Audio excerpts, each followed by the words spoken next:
the Georgia Poetry Circuit and the Georgia Council for the Arts.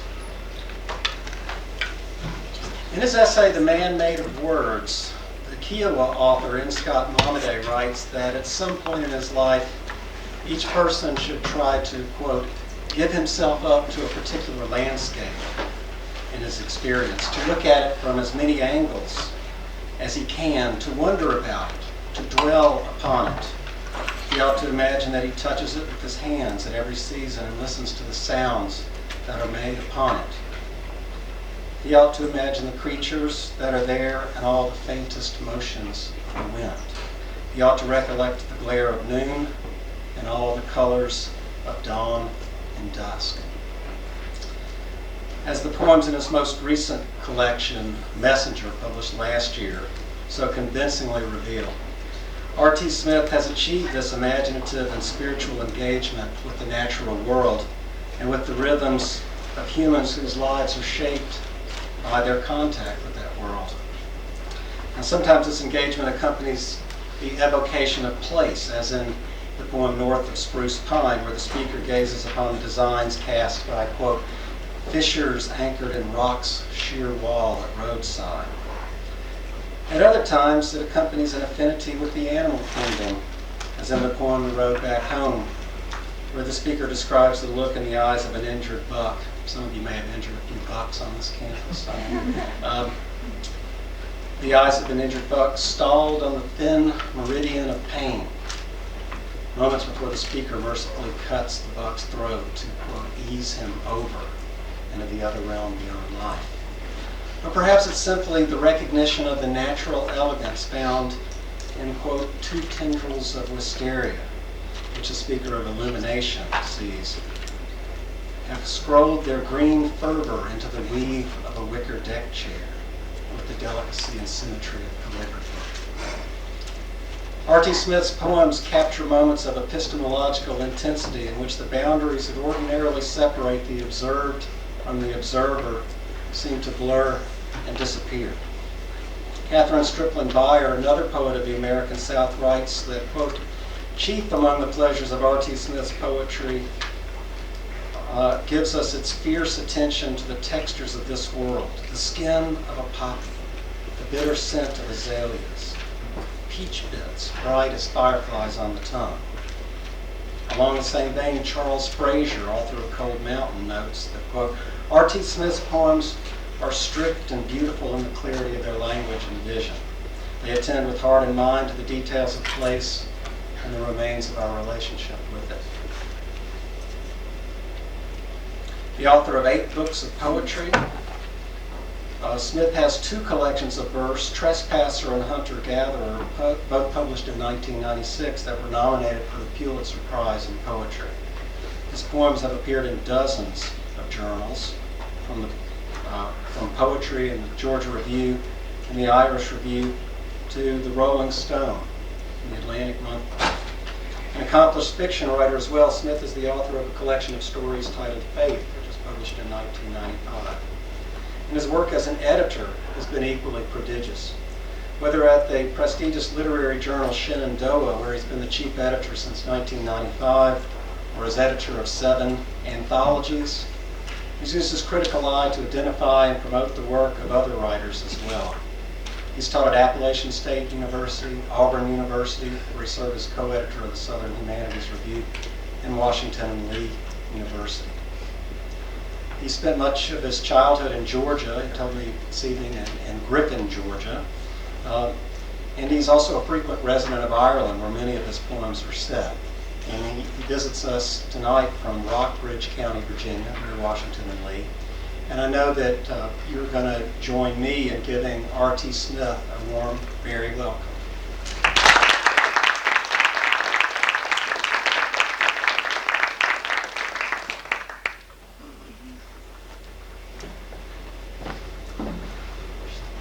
Thank you. I know that some of you are taking a class in postmodern literature. And I think I'm probably not a postmodernist. You know the scene in The Godfather when they decide to make somebody an offer they can't refuse. But you know what you get if you mix a mafia don with a postmodern poet? Somebody who makes you an offer you can't understand. I try not to do that, but I probably succeed in doing it anyway. But I thought I would start out on fairly solid ground by reading a page of prose. There are little one-page segments of prose interspersed between the stories in my book of stories. And this one kind of tells you, it doesn't tell you how I became a writer or why I became a writer, but it tells you how I got my start in sort of making up stories for the health of my community.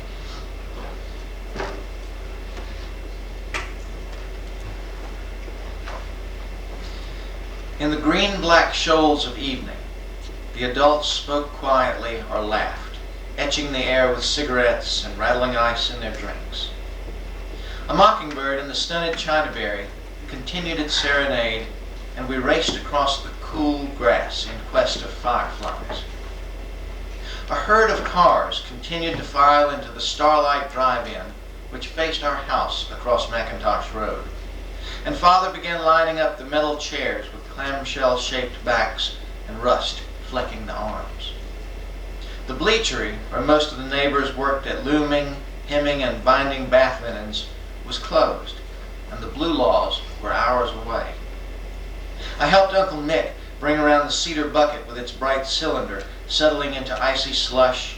I canted and gambled with a frenzy born of more than the promise of ice cream. I had helped shuck the sweet corn and slopped the Yorkshires. I had set the table and picked up all my books and soldiers. I was agitated, ecstatic, and primed. After the last lick of ice cream, with the screen across the road lit by mountainous cornucopias of popcorn and silos of Coca-Cola, I sallied forth to the claustral holly hedge on the rim of the yard and returned to smile at Mother, a smear of firefly luminescence glowing on my teeth. "You, Corey, you wash that off this minute." She ventured a playful swat in my direction, and I trailed a ribbon of laughter as I ran. Back in my seat for the feature titles, I watched the names of Randolph Scott and Maureen O'Sullivan rise phantom-like with barren ridges and brown peaks in the background. Of course, we could hear the music only dimly and would not follow the dialogue at all. As the camera zoomed in on a lone rider crossing an arroyo, Father said, "All right, son, tell us." Standing in my chair, I recited a story of treasure and treachery, discovery and fierce revenge as glamorous pictures moved and flickered in the Georgia night. Changing voices or cupping my hands to improvise hoofbeats and gunshots, I eclipsed the mockingbird's palaver and brought into the family circle my passion to embellish and dream. So my family started this stuff, they're sorry now. When I told my grandmother, as one eventually must if one plans to go astray, that I was going to be a writer, she thought it was a hilarious joke. Because she said, "Can't nobody read your handwriting? There's no hope." She tried to remedy that. She and my mother both tried to get me to practice my penmanship. And I practiced. I mean, you can make a chicken just, sort of do something, but it doesn't get any better. It's always chicken scratching. What they did was they sat me down. We didn't have but one table in the house, and it always had food either on it or coming or going. So they had a Singer sewing machine that folded up into a table. And it was one of these treadle machines. Didn't have electricity, so you worked your foot to make the thread come out of the bottom and into the needle. And so I would sit there and write. And, I just look around and write. At first I wrote my letters, just the alphabet, over and over. I know the whole thing, my heart. But I started writing, words, and then I'd write sentences, and, the trouble got deeper and deeper. This poem, which is called Alphabet, mentions the Eagle pencil. I think the Eagle Company still sells pencils. I don't know if the Blue Horse Company still sells paper, but when the phrase Blue Horse paper comes out, it's not paper made from horses, it's just a brand name. And there's a slightly unusual word in the poem right at the end. It's a word, there are two different spellings of this word. They have different meanings, but they're pronounced the same. The one I use is S-E-R-I-F, serif. And it's in calligraphy, these little flicks of the wrist that are kind of like commas. I think of them as sort of somebody flinching at the end of writing a letter, but they're embellishments on a letter. But it's pronounced the same way as the word S-E-R-A-P-H, so I hope they both sort of echo together.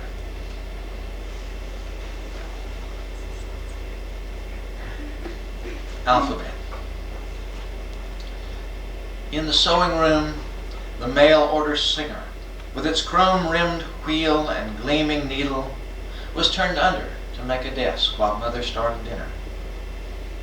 I faced west where the window shimmered.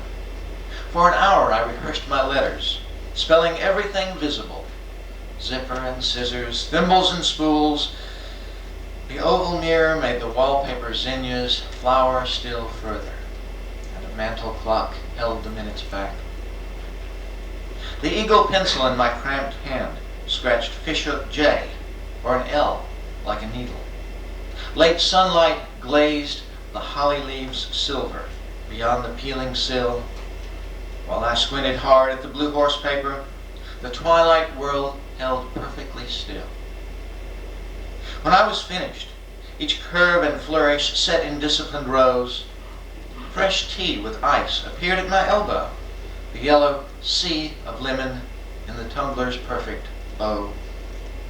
And if Mother had praise for what I had done, I would smile all evening, bright as a straight pen, while the new moon, with its careless seraphs, cleared the trees and rose.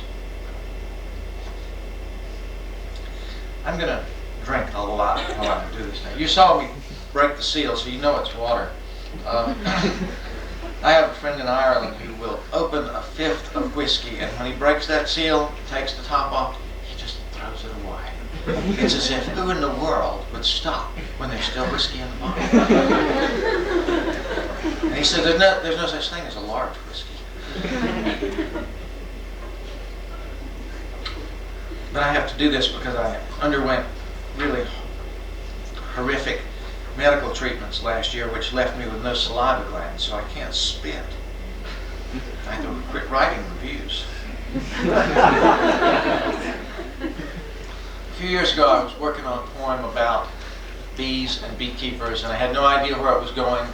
And the poet William Matthews died suddenly of a heart attack, and I realized that he was the beekeeper that I wanted to write about, and that this poem was really an elegy of a kind. Folk wisdom tells you that if a beekeeper dies, somebody has to very judiciously and carefully tell the bees, because they don't like us to change them around. They don't like the ending of rituals and routines. There's science behind that. Bees are very delicate, habit-driven creatures, and somebody handling them differently will do it in a different way. So this is about what happens when the beekeeper dies. And it occurred to me, of course, Bill Matthews was a beekeeper, and the poems that he made with the honey. In the mountains of Virginia, North Carolina, sourwood honey is particularly precious, particularly good. Sourwood. When the keeper has died, whose hands have touched so much honey, the village will convene to elect a successor, and to remember the sweetness of his voice, his dependable hymns, the spell of smoke, and the hush just after. While the elders resist the old rhythms of grief, no one will speak of the ancient belief, how the bee father's demise, kept secret, could cause the death of the hives in the coming winter. Then the question will rise in a nervous murmur, who will tell the bees? Who will tell the bees? One person who could tell the bees was James Dickey. I was a high school teacher and basketball coach, and I went to a reading where James Dickey read, and I came out of there and said, if this is poetry, it's what I want to do. And I never looked back. I resigned from my job and applied to graduate schools and never looked back. It was that inspiring to me. You may know that Dickey was from Georgia, and he wrote about a lot of things that they were part of my life experience, and that I never guessed could be the subjects for poetry. So, it was opening a door for me. This is called On House Mountain, and it's kind of an homage to James Dickey, but it's also about what it really says it's about. Going out on a mountain, seeing a deer, just sort of looking around. My friend Chuck Frazier and I decided when we were in college that we were going to sort of avoid all of these deep speculations about what are human beings here for, and we just said, well, we're here to look around. We're here to look hard, but we're here to look around. And that's what this poem is about, I guess. The name of the poem is On House Mountain, and that's a mountain outside of where I live, outside of Lexington.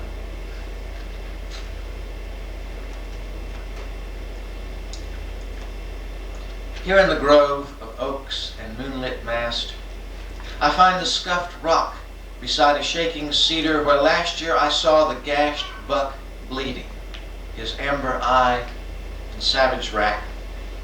He caught my scent, flicked his white scut, and leaped into the dark. I can still hear his snort and the rustle of brush. I've bent down to touch blood on the dry needles, sharp cedar and musk. I breathed deeply, a night being's hush rising over and over.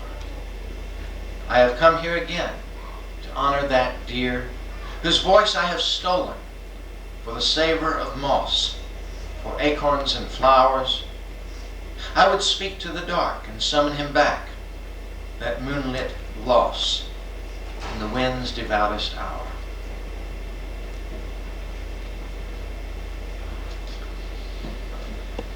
Y'all have a Lowe's building materials store up here. It's a wonderful place to go. It used to be, I guess it still just barely is for me because I still have to go to Roanoke, but they're building one near where I live now. And I'm not as enthusiastic about this one as I was about the one that was an hour away. But I went down there once to get some building supplies after a storm, and I had to do some repair on the house. And what I discovered was a flock of birds living inside of Lowe's. I've since found out it's not an uncommon thing. There are bird seed in there, the bags break open and so forth. There are just lots of, this must be like an amusement park for birds. This is called Hardware Sparrows. Out for a deadbolt, light bulbs, and 2x4s, I find a flock of sparrows, safe from hawks and weather, under the roof of Lowe's amazing discount store. They skitter from the racks of stockpiled coats and hoses to a spill of winter birdseed on the concrete floor. How they know to forage here, I can't guess. But the automatic door is close enough, and we've had a week of storms. They are, after all, ubiquitous, though poor. Their only song an irritating noise, and yet they soar to offer, amid hardware, rope, and handyman brochures, some relief, as if a flurry of notes from Mozart swirled from seed to ceiling, entreating us to set aside our evening chores and take grace where we find it, saying it is possible, even in this month of flood, blackout, and frustration, to float once more on sheer survival and the shadowy bliss we exist to explore.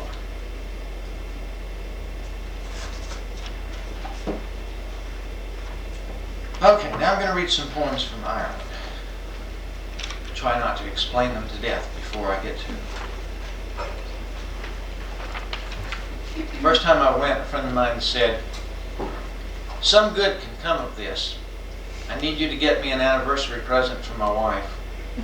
Something of Waterford crystal." He said, "I don't know much about it, but it's what she wants." So I thought, that sounds like an easy enough assignment. Little did I know how many patterns of Waterford crystal there are, how many complicated implications to the names of the different patterns. And because I have a pretty good short-term memory, I became a real Waterford expert for about 2 weeks. There was no exam, so I forgot it. But I put some of it in this poem. The names of some of the patterns, which may come from places in Ireland or mythical events and characters or literary characters. Lismore, Aisling, Clare, Maeve, Kildare. The poem also mentions the business of glass blowing, which if you've ever seen, it's a beautiful thing to watch. They put this rod that has glass on it, just a glass form on it, into a furnace and turn it, and it gets more and more molten and hot, and when it's just at the right consistency, they bring it out and they blow on that pipe. I'm told they shouldn't inhale. And then they shape it, as they twirl it to a different shape, and they put it up against, I guess it's kind of a steel blade or edge that they can use to work patterns into it. It's a beautiful thing to see. It seemed to me like a flower kind of blooming on the end of the thing, and it must surely seem that way to everybody. That's what I think about everything.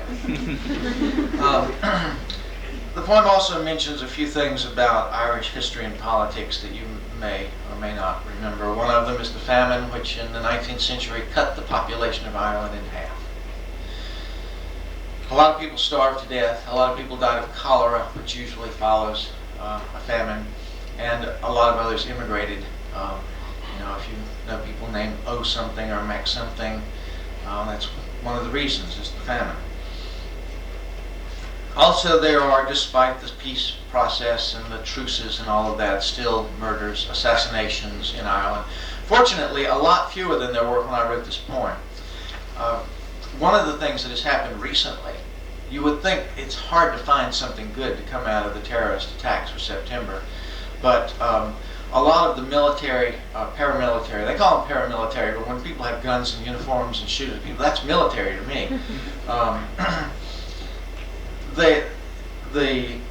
Both the IRA and the Protestant paramilitaries don't want to be associated with the recent acts of terrorism around the world, and so they've really calmed things down. They've turned down the heat in Ireland. But when they are active and the patrols are out, the patrols ride around in armored personnel carriers called Saracens. So the term Derry Saracens doesn't refer to people in the desert with long curved swords herding milk cows. Derry is the real name of Londonderry. The English call it Londonderry, but they don't know. They're just visiting. The only other thing in here that might need some, and this is another thing that thankfully has changed in Ireland. Back 15 years ago, unemployment in Ireland was incredibly high. We're talking over 20%. And when it gets 8% in this country, everybody thinks we're really in a depression. That has really trailed off, because besides being the most unemployed country in the world, the Irish are the most literate country in the world. So the computer industry has visited itself upon the shores of Ireland and changed everything, because you get a lot of people who are out of work and will work cheap, who can read and understand language and who handle language as something other than just an immediate communication tool. They mean to make beauty when they speak. And you have an opportunity to make some money for yourself and for them. The economic boom that they call the Celtic Tiger over there is really about microchips. Now, I hope I haven't explained it to death. Waterford. Lifted down from the guest parlor shelf, Mrs. Lane's pitcher is light and ice, a gleam of cut facets that makes me tremble. Not the leafy Lismore pattern, nor Aisling's lotus frond. It is the simpler Clare, upswept wheat, recalling the artisan's blown stalk, its bell of stillness. All Irish. stressed from fluted rim to medallion base and sharp at every edge, it centers the collection. Mauve decanter to the reed-seeming vase of Kildare, as if to whisper, forget famine, assassinations, Derry Saracens, and the dole. Beauty harbors here. While my hostess fetches tea from the kitchen, I study the flawless polish with immigrant glee and a pilgrim's envy, till I hear the kettles whistle and the hall clock gongs 4, almost calm. But finding I have nicked my finger on one corner, I long still, here on the border, for the wintry clarity of this Irish vessel, fragile and dazzling in my trespassing hands.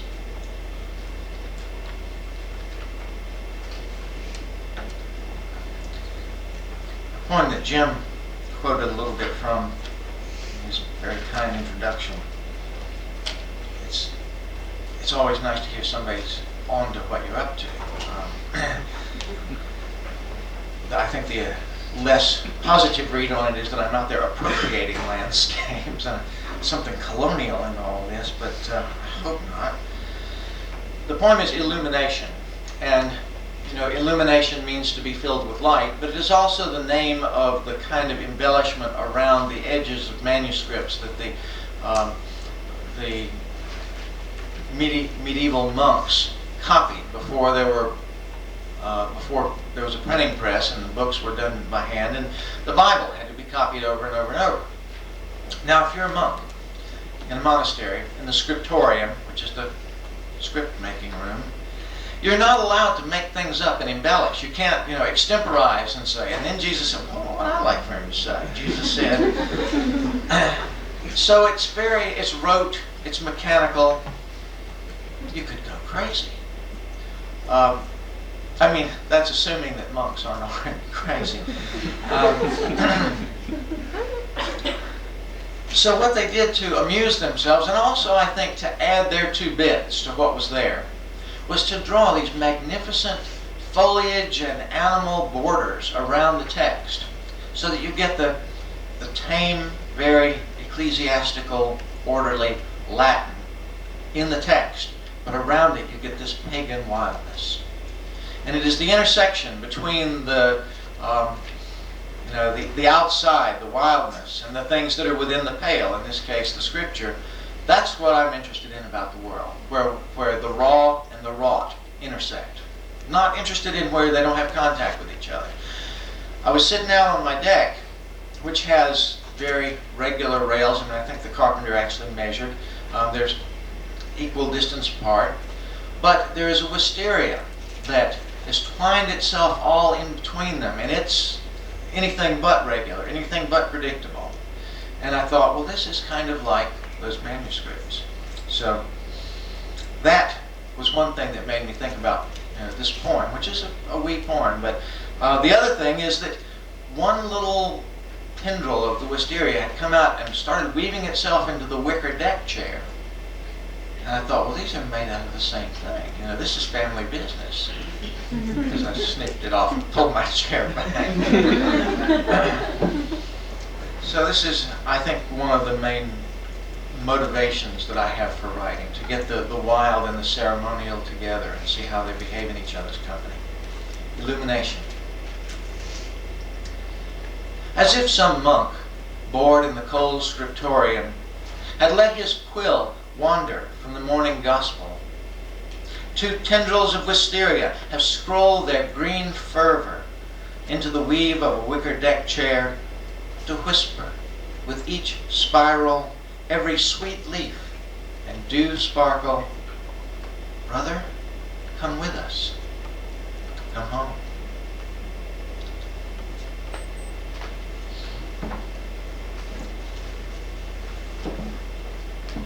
First time I went to Ireland, I went out to the Aran Islands, which are off the west coast.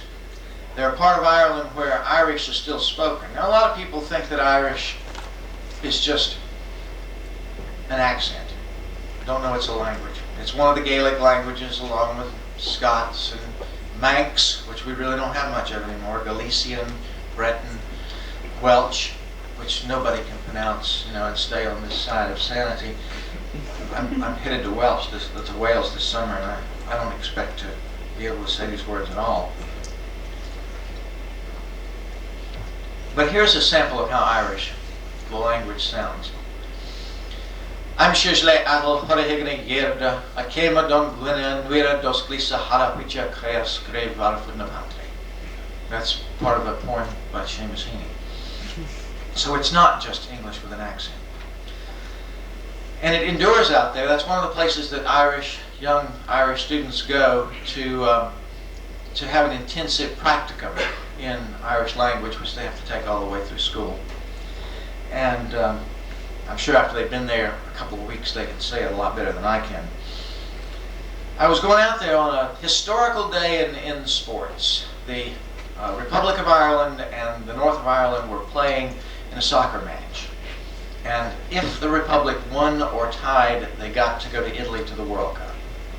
Well, I'm sure you all know that they not only got to go to Italy, they beat the Italians in a 1-0 game. The only soccer match that I've ever watched all the way through in my life. The most boring thing other than OJ's car chase that I've ever seen. And I know that that's, George Bernard Shaw said if somebody hits you over the head with a book and there's a hollow sound, it wasn't necessarily the book. That's my ignorance that makes soccer boring, but to me it will always be that way. There was no soccer when I was a child. I think it was invented in the 70s. Well, Griffith, Georgia, how much soccer do you think was played down there? Unfortunately, the day was marked by another event. The Aran Islands, the towns there are fishing villages. A boy off of one of the fishing ships, fishing boats had gone missing. And Aran, by the way, in Irish, Aran means a loaf of bread, and the islands look like loaves of bread when you approach them from the distance. You've probably seen either pictures of them or of some other part of the Irish coast that looks like it, these very precipitous limestone cliffs that go straight up hundreds of feet, or straight down into the ocean. And so when you come from a distance, they just sort of loom huge. They don't, the land doesn't just do like this, it does this. The island is, the town that I was going to was Kilronan. Now, I guess Kilronan is the name of the largest of the islands. Let's see, is that right? No, it's the town. It's been a while. Passage to Kilronan. On the morning boat from Rossvale, I listened to the outboard's knock behind our dory, creaking like coffin wood, and tugged my slicker snug as a monk's cowl. As sea chop and the odors of oil and salmon stunned me, the boatman offered a flask of brandy, saying it was a big day for the Irish. World Cup soccer match, the Republic against the North. But a boy off one of the local trawlers had been missing since dawn. I was dazzled by sun flashing off the bow cleat and every wavelet. I was out to study vowels and isolation, the Gaelic nouns not even Cromwell's henchman or TV could root out. I was riding the swell and luster to the ruins of a language, but the sea's pitch and wind said grief is the only dialect that endures. I breathed shallow and chatted about penalties and corner kicks as the Aran Islands rose like loaves in the distance. Then we struck a zone so calm we were spellbound to silence. On the shore, where water was unsinging itself in the old tongue, the boy's soft body waited, wedged fast amid the still and eloquent island stones. If by any chance you've seen this in my book, Split the Lark, it's a little bit different from how it is here. Different. I changed it a little bit for an Irish audience, and not quite as much had to be explicit. And then there were some other things that had to be more explicit. One last poem set in Ireland. If you know much about Ireland at all, you probably know something about Irish music.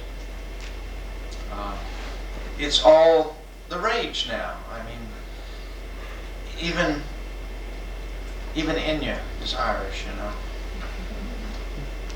Now that stuff's pretty repetitious for me. And some reviewer said that my Irish poems reminded him of Enya, and I just, oh God. Well, you know, you can't control them.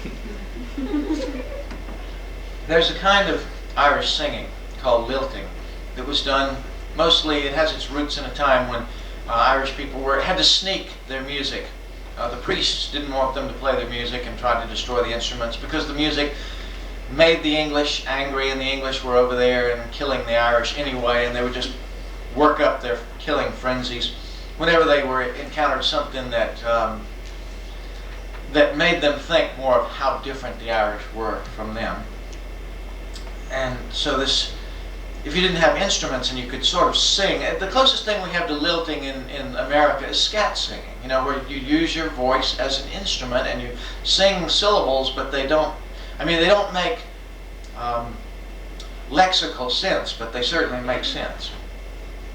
So this is about being in Donegal and hearing a woman lilting. In the lull, just after McKenna's reel, a girl with a port wine stain upon her throat stood delicate as a heron, while the hard-faced farmers all froze. Head tilted and both eyes closed, she soared 2 octaves and trilled as a local grocer hummed the drone. The surf and bramble of Irish syllables filled the pub between sill and lintel, sweeter than linnets, more urgent than a crow.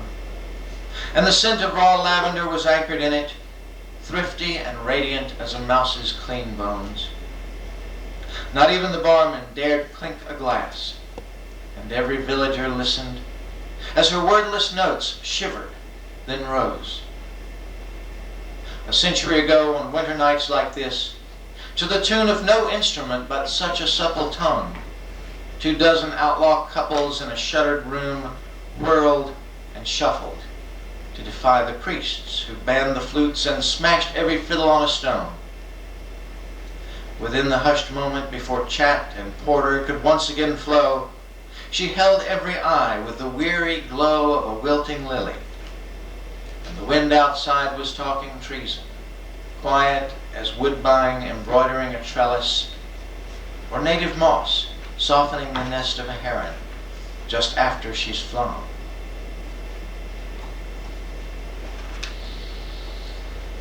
Okay, let me get a little bit more local here. Is there anyone here who has not been to a revival?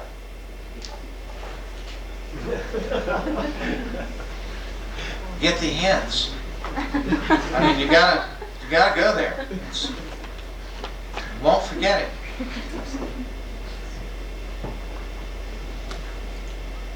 Anybody who'd never had the mumps? Well, they're a lot alike, but I'd skip the mumps if I were you.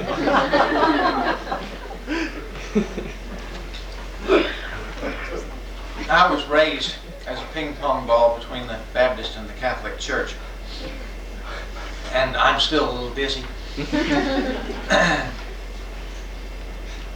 But I had to train myself real hard to miss church, because I just, you know, it was what you did on Sunday morning. And especially during, you know, revival, you had to go every morning or every night. It was more than I could bear. So I quit. But I had to come up with an excuse for myself. You know, I had to write myself a little excuse. Dear God, can't come to the church today. Got an appointment. And what I would do is I would play Scrabble. And I started off playing Scrabble, sort of Bible Scrabble, the game I made up. But then it went to, you know, secular Scrabble, and before long, you know, it was nasty Scrabble. And all the things that people have done. But it seemed to satisfy my need for ritual for a while. And one morning when I was out on my porch, we're talking about when I was in my 30s. This is not a 14-year-old deciding not to go to church anymore. Because when I was 14, I went. Deciding was not one of my options. I had never seen bees swarming before, and they came down the road, and I was, sore afraid.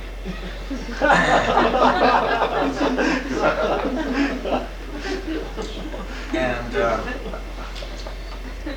this is about that. I came to terms with it. It's called revival. I think of this word, revival. Revival really means being reborn, coming to life again, and that has not only Christian, Protestant implications, but it has larger ones or maybe smaller ones as well. What you will hear from the language that you can take the boy out of the church, but you can't take the church out of the boy. Revival. When sap ambered the scarred apple branch, I skipped church to play Scrabble on the porch. On my knees with 7 letters I acted Adam, eager to order the world. The first word rooted in the board's central star. In an hour I had a crossword garden that nearly made sense of bird call, Rose of Sharon, a balmy morning.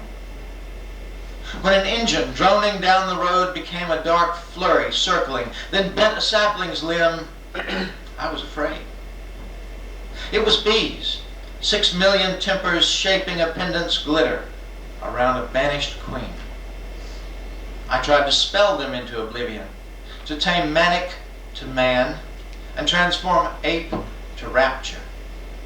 I wanted shelter from a storm more zealous than any sermon. But then I saw their frenzy for pollen. In quest of summer balm, they cast a sunlit glamour.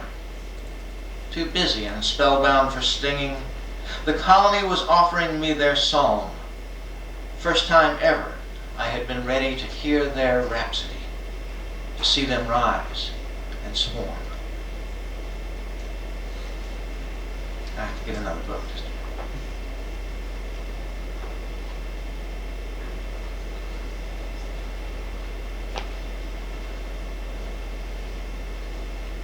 Don't know where things are in this book as readily as I do in the others, because it's not an easy book to get my hands on. I think I own 2 copies of it, and I can't get another one. My Irish publisher is she has a mind of her own. I guess one of us has to. This is called Cardinal Directions, and well, now that I've let the Catholic in the woodpile out, you will know that there are implications other than just cardinal and ordinal numbers. There are other kinds of cardinals. There are birds, and then there are people who want to be pope. Somebody's going to get his wish soon, I'm sure. It's just a matter of mortality. I mean, if the Queen Mother can die, the Pope can die. Queen Mother, I'd never been interested in her at all until I heard one of the elegies for her on TV. And it said that when she became queen, when her husband became king, she was asked how she felt about it. And she said, "It is an intolerable honor." I like that a lot. That's what you should say when you win a literary prize. It is an intolerable honor. So I'm now ready to win a prize because I have my speech. Cardinal directions. In the body of a cardinal who hops along the tamarack limbs, cathedrals are collapsing. Whole worlds are falling. Exhausted stars and dialects no one left can translate. This crested finch, red as the last canna's wilting, is famished. He scavenges in a dry season for pods, cold grubs, any scrap to sharpen his beak or hone his sight. And also within me, the tree of bones is giving way to gravity, the tree of nerves surrendering, memory's tree releasing its leaves. Though my eyes are still seeds looking for fertile soil, and the one bird heavy in my chest, the cardinal heart, still has ambitions to forage, to sing the litany beyond language and fly. I'll tell you a story. things can go wrong in poetry reading, especially at the question and answer period. Somebody asked me, years ago I used to read this poem a lot, and I don't as much just because I'm tired of it. That can happen. I can't think of any way to change it anymore, so I'm done with it. Said, now I believe that cardinals are graminivorous, and that they don't eat worms and grubs, and that there's something peculiar about this poem. And I said, desperate, to defend my naturalist eye, I saw it. But if you've ever been in a creative writing class, that's not a defense. Aristotle tells us it's not the writer's responsibility to tell us what's possible, but to tell us what's probable. So I felt like I'd been, caught, and I was worried about it. I went home and went back to my books and said, usually I just trust my my eyes, but I will back things up if something seems peculiar to me. That didn't seem peculiar to me. Really relieved. There's a book from Texas Tech Press called Cardinals. I bought it, read it. They'll eat anything in the winter. They could be people. So I was right, but it didn't convince that man in the audience because I was too late. I didn't get there the firstest with the mostest, and probably didn't convince other people. Probably thought, well, this guy's just making this stuff up. That's true, but it's a secret.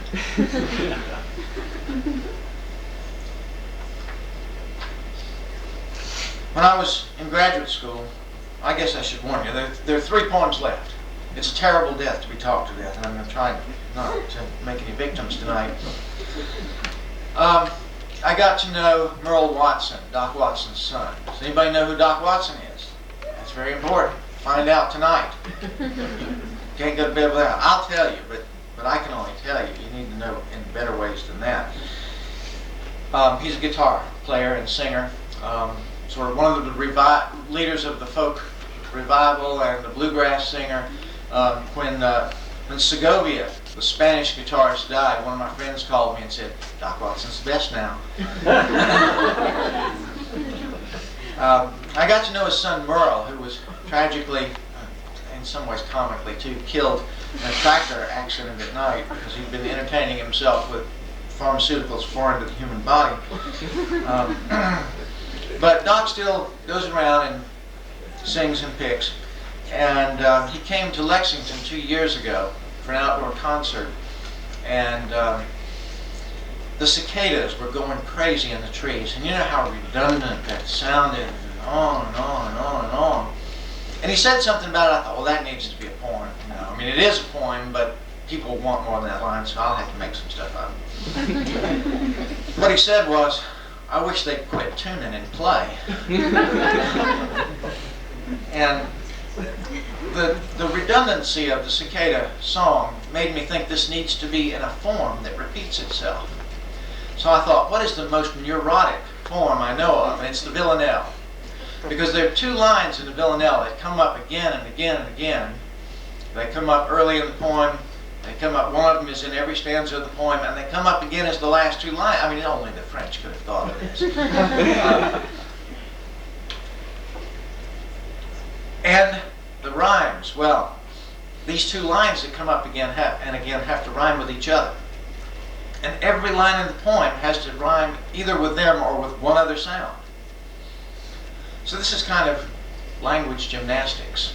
And it's part of what I think poetry is all about. I've taken something that's native and quick-witted and a little bit wild and unschooled and just straight off the cuff and put it into this most demanding form that I know of. I've tried others, and this one irritates me the most to work on. The poem has mentions a couple of songs, 3 songs that Doc sings: Shady Grove, Oh Me Wise, and Gypsy Davy. Learn them. And they'll be on the test.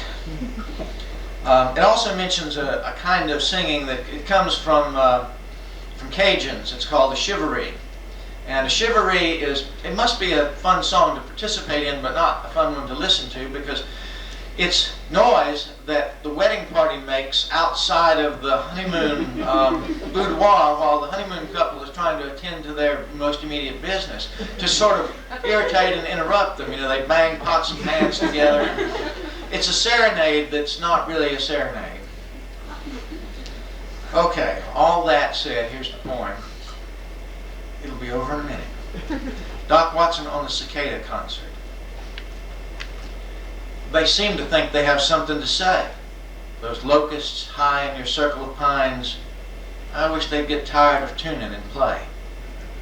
I can't tell if it's murder or chivalry. You know it's mountain. Listen at the whine. They seem to think they have something to say. You think they'd hurry. They live about a day to marry and leave a hollow shell behind. I wish they'd get tired of tuning and play Shady Grove, Oh Me Wise, Gypsy Davy, anything with blue chords and a sober shine.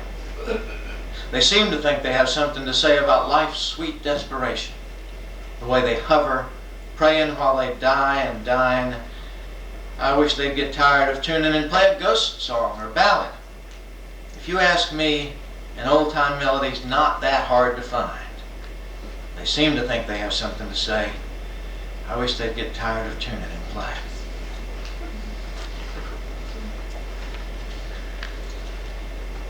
My grandmother dipped snuff. It is not an entertaining habit. I wanted to write about it. I've written about it a little bit in prose, but I wanted to be very visual and sharp and disgusting. So I thought this should be a poem. But I couldn't really do it because my father would be upset that I had said these things about his mother, so I invented a fictional aunt to tell this story about. And this aunt, she ends up the way that people who dip snuff ought to. Nobody will marry her. I mean, imagine, think about it. There's an important piece of information here. This is very private, personal information, but I will render it to you anyway. She used to spit into a Planters peanut can. You know those blue cans with Mr. Peanut dancing a little dance? He's got his hat, his monocle, and his white gloves, and his cane. I can't eat peanuts out of one of those.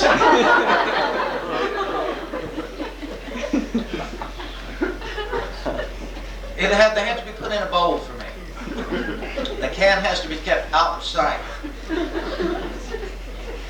When I was in college, I lived for a while with a guy who thought he was a guitar player and singer. And he had a repertoire of about 8 songs. And one of them was the Two Bros commercial. It used to be on the radio all the time. Now, I only know the first verse. So there is God, a merciful God. And it goes like this. If your snuff's too strong, it's wrong, it's Two Bros, mild Two Bros. You'll feel much better all day long with Two Bros, mild Two Bros.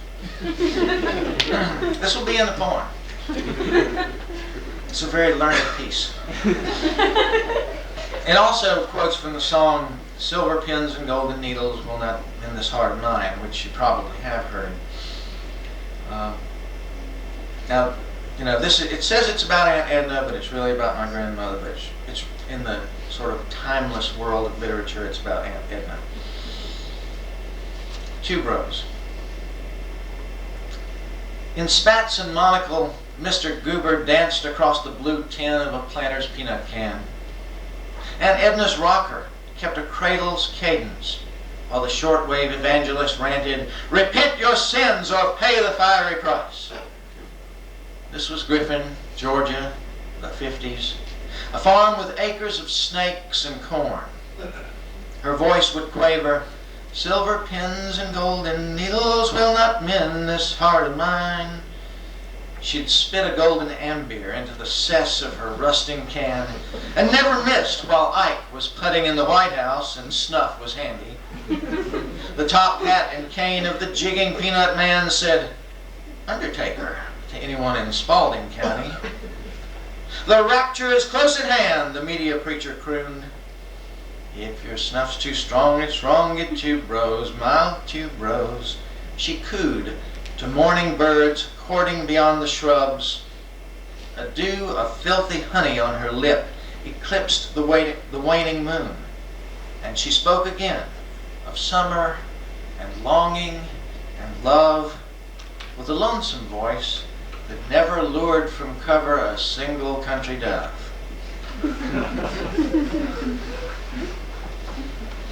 That's what literature is about. Justice is done. And I kiss that woman goodnight.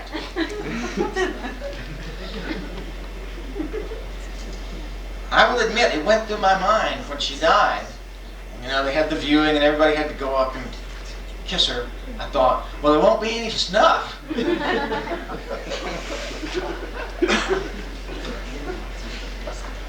Poetry is a ruthless thing. The last poem is called In the Night Orchard. And I'm sure that it's something that in this incredibly beautiful campus that you have, something will ring true about this because it's about unruly deer. If you have ever tasted Asian pears, you will know why the deer like them. They are startlingly delicious. There are many varieties. In Rockbridge County, Virginia, there's a man he went to Korea and he married a Korean woman who was a botanist. He brought her back, and I think he just, snatched her. And they have an orchard outside of Lexington, and they have lots of different varieties, and they're always working their own experiments with grafting. And it's the best thing about the end of summer to me that those pears begin to come ripe. I live on Mount Atlas Road, which appears in the poem. It's not a mythical name or anything. I really live there. So if somebody says, well, why Atlas? That's mythical.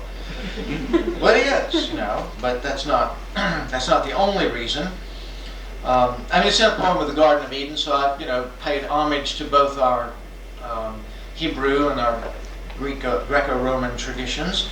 Also to the Christian tradition, though the Paul in this poem is actually Paul the Orchard guy. He's not St. Paul. The Augustine in the poem is St. Augustine, who, again, you ought to read his Confessions if you haven't. He's really amazing. And a story that he tells about one of his early sins, he sneaked over the garden wall to steal somebody's pears. But that's not why I like the book. What I like about the book, the best thing about the book is St. Augustine is praying and he says, Lord, give me chastity. But not right now. We've all had those moments. Saints are people too.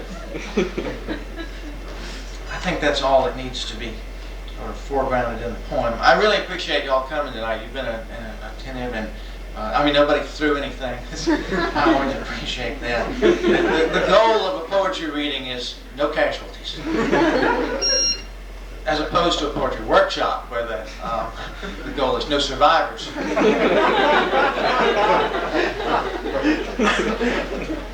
Well, it's easy enough to meet it, so why not set that as your quota?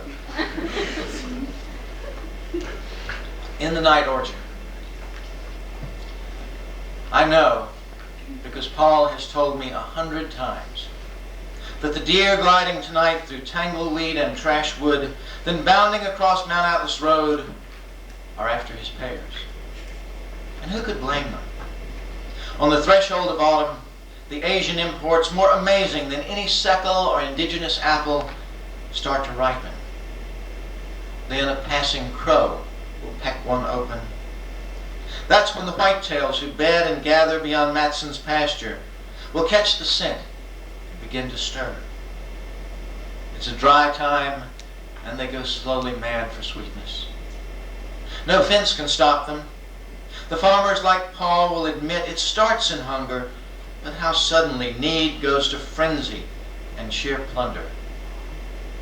When the blush gold windfalls are gone, and the low boughs are stripped of anything resembling bounty, bucks will rise on their hind legs and clamber up the trunks.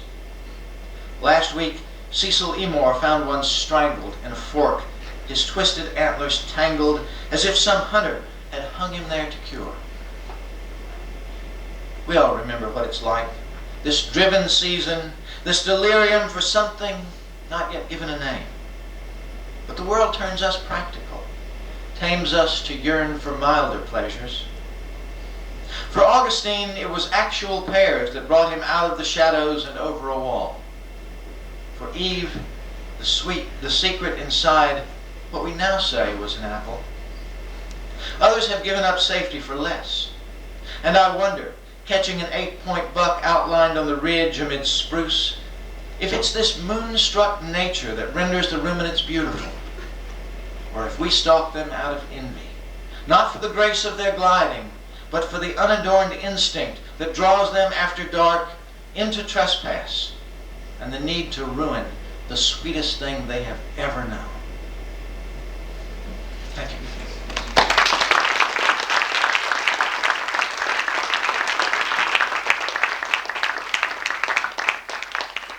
Anybody has any questions? But no throwing objects. Center in Opelika, Alabama, a man raised his hand. This was not when I asked for questions, but this is halfway through the reading. And I said, yes, what do you want to know? And he said, what's all this mean? And I said, I would give the world to know. Thanks for coming.